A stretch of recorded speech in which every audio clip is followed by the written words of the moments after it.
Welcome back to the news. Venerable Mokunawatavana Thiddatta, the chief Sanganayaka of the Northwest, says that parliamentarian Sajid Premadas's decision to withdraw from the United Leadership Council, which was appointed contrary to the agreement reached with the Mahasangha, was a mark of respect to the Mahasangha and a courageous step. Yes, meanwhile, the collective of UMP-affiliated trade unions says that MP Karuja Asurya has violated agreements reached with the Mahasangha to bring victory to the UMP. They signed the agreement with the Mahasangha for the proposals presented by us at that moment itself. These are the documents which were signed, and it says clearly that both parties are in agreement. This is Sajid Premadasa's signature and this is Karuja Asurya's signature. This is what happened. Afterwards, it was presented to the working committee, and while discussing it, they opted for something completely different to this system. We have a serious problem regarding the chairmanship of the working committee. Considering these factors, Sajid Premadasa withdrew from the council since it went against the agreements reached with the Mahasangha. I believe that considering discipline in the party, the good of the country, and as a mark of respect for the monks, this was an important step and decision. දැන් මේ වෙන විට යලි රනිල් වික්‍රමසිංහ මැතිතුමා සුපුරුදු As of now, Ranil Wickremesinghe has won his usual cunning scheme of protecting his leadership. At this moment, he has severely inconvenienced and disrespected the Mahasangha and has led them astray. Karuja Asurya has accepted the main task in this deception. Karuja Asurya has strengthened the pro-government program of breaking down the party and throwing into complete disarray the strength of our organizations. Karuja Asurya has become involved in a major betrayal. Karuja Asurya should be held accountable for this. We have fearlessly convened this media briefing, and we are saying that at every occasion that the party could have been strengthened, Karuja Asurya brought the party defeat. He crossed over with 17 people. Did he do this to make the country victorious? No. We can fearlessly say this. If he crossed over to make the country victorious, then he should have remained there until the final moment of the war in Nandikadal. Did he remain there? No. He crossed over again. But Karuja Asurya has made a mistake in one respect. ඔහුයි Ranil Wickremesinghe මැතිතුමායි ඇතුළු ඇම්බැට්ටයෝ හදපු සැලැස්ම පරාජය කෙරුවා සජිත් ප්‍රේමදාස මැතිතුමා. Sajid Premadasa defeated the plan created by Ranil Wickremesinghe and others. We express our respect to him on behalf of the working people and party supporters for keeping his back straight and withdrawing from this henchman's leadership council as soon as it was nominated. The trade unions and UNPs expressed their respect with pride to Thalatha Athukorala. Although the spineless Karuja Asurya remained, Thalatha Athukorala, who wears a sari and dresses, had a spine. We thank Thalatha Athukorala and express our respect and gratitude to her from the bottom of our hearts for giving the party a sense of pride and showing that Sri Lankan women are direct. We thank her as working people and as ground level UNPs. She is a true public representative for declining a position in this powerless council and choosing not to destroy the party. I wish to ask Karuja Asurya who is in this leadership council. There is Mangala Samaravira, who chased after and assaulted UNPs, the leader of the Cinnamon Stick Gang. I wish to ask him if he has no shame to sit in the same leadership council that includes Mangala Samaravira, who held a statue of the Lord Buddha by the head and neck.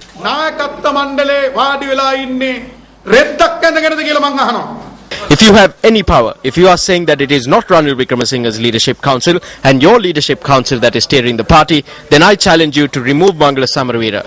I am making a responsible statement. You have a right. You are a person who has stood up for good governance and democracy, and you have condemned thug politics. How can you sit with Mangala Samaravira? Is he a party senior?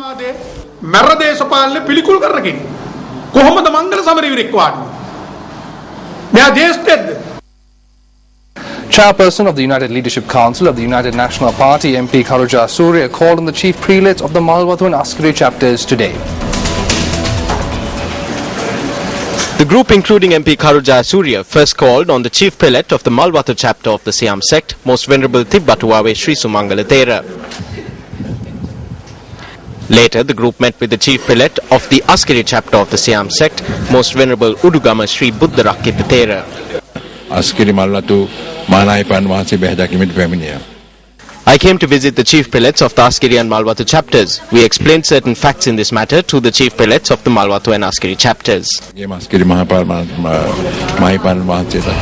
It's time now for the newspaper cartoon of the day.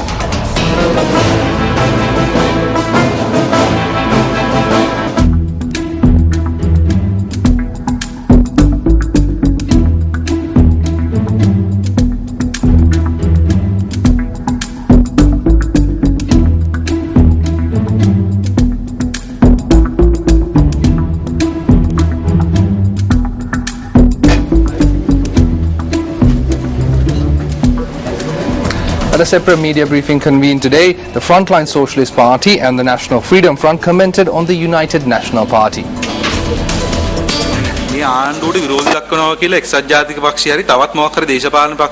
Most of the people who are affiliated with the UNP or any other party saying that they are opposed to the government are persons with connections in the government. If not, they would not be able to maintain their capital and wealth. Thereby, they voice their protest only to a certain extent. This is what should be understood. Although they look like two parties, the continuity is decided from one place. They are united in one place. They are united based on one interest. They are united to protect their institutions. The difference between these two is like donning a pair of trousers or donning a sarong. I do not think that there is any difference beyond that.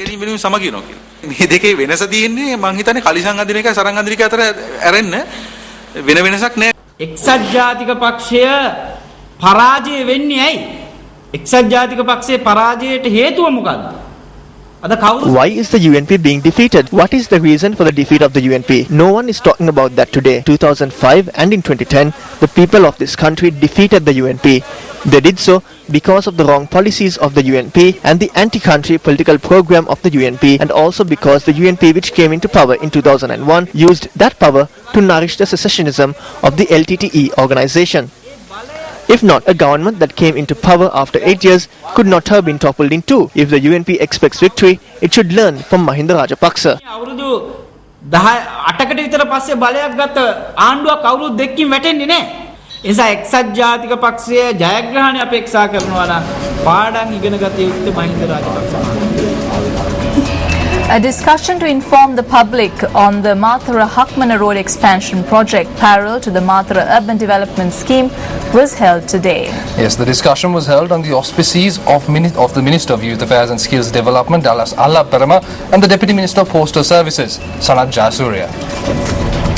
The discussion was held at the auditorium of the Mathura District Secretariat. The public was informed on compensation that would be paid to homeowners and business owners whose lands would be taken over for the Mathura Hakmana Road widening project.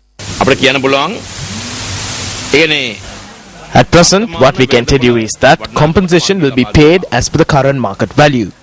There are also people who will lose their places of business completely. These people will be provided with suitable lands which will be taken over by the government and the urban council and will be allowed to establish their businesses there. I think you have identified some lands already. This will also be discussed with you.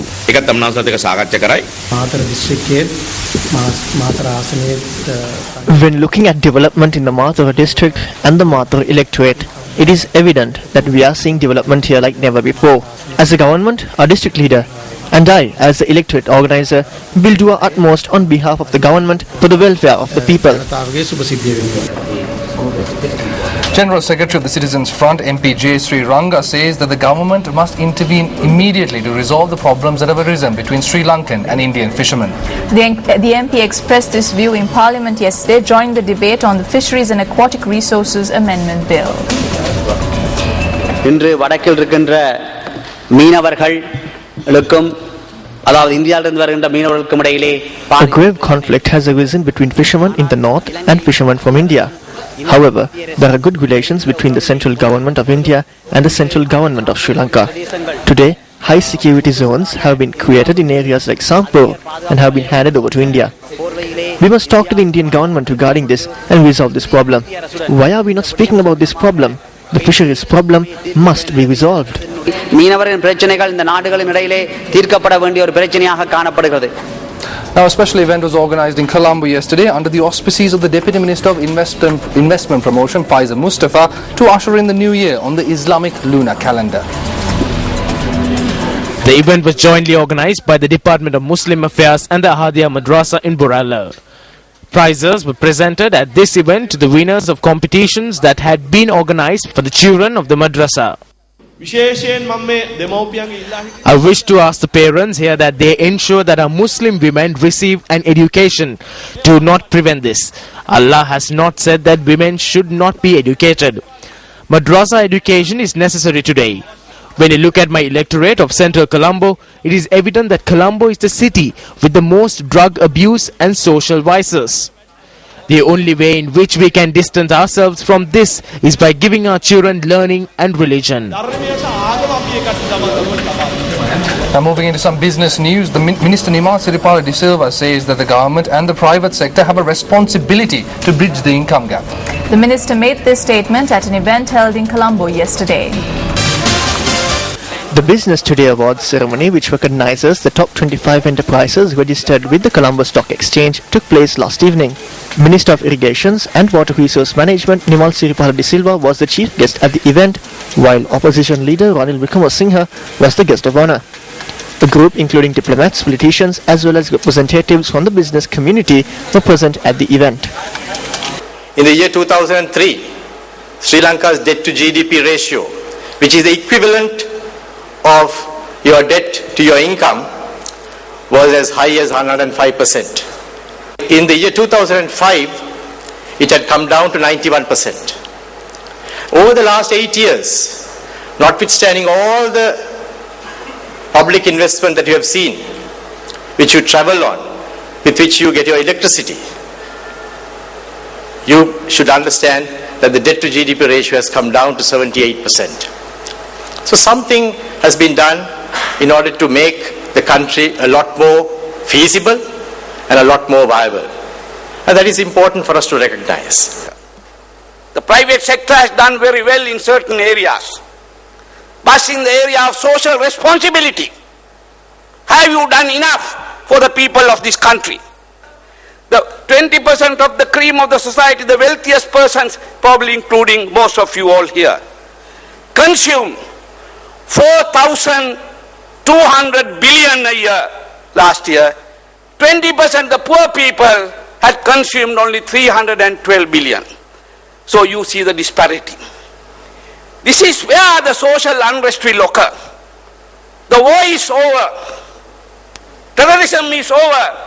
But we have a bigger challenge ahead. How we are pushing our poor people who are below the poverty line. It has come down under our government. But how we are pushing them to the middle income group. That is the role the private sector will have to play. Private sector has a greater responsibility to ensure this gap is not widened. It becomes more and more closer and push these people to the middle income level. Now what puzzles me is why I am a regular fixture here. I am not in the top 25. I have no stake in them. But somehow or other, Podihandru and I are both here regularly.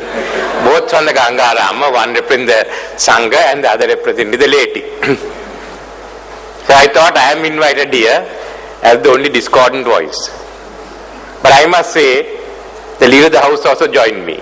But I don't think he went as far as I am planning to go. But I thought of raising here some of the questions I hear on the economy from the people. Once I thought I should share with you. Those who are in the 20s, who come into the market, job market, ask, what are the jobs for us? They want a good future. They want to know that their job being security. Those in their 30s and 40s who are married, trying to build a house, to educate children, and to send them abroad, ask, where are the jobs with good pay? And when I ask this from you, the third group, the private sector, you say, where is the workforce? You talked of the 20% minister today when you gave the thing. I should ask the question of the first top percent, 1%. Anyway, they all want a share in the country as well. A social safety net which is viable both in terms of economy and good governance. And that wraps up the news for tonight. I'm Madhushka Balasurya. And I'm Mahina Bongso. We leave you with a look at the weather forecast for tomorrow. Thank you very much for joining us. Good night.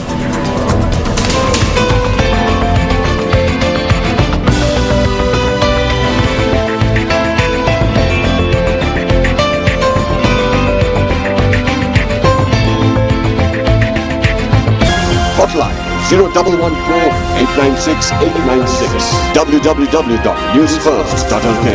Feedback at newsfirst.lk.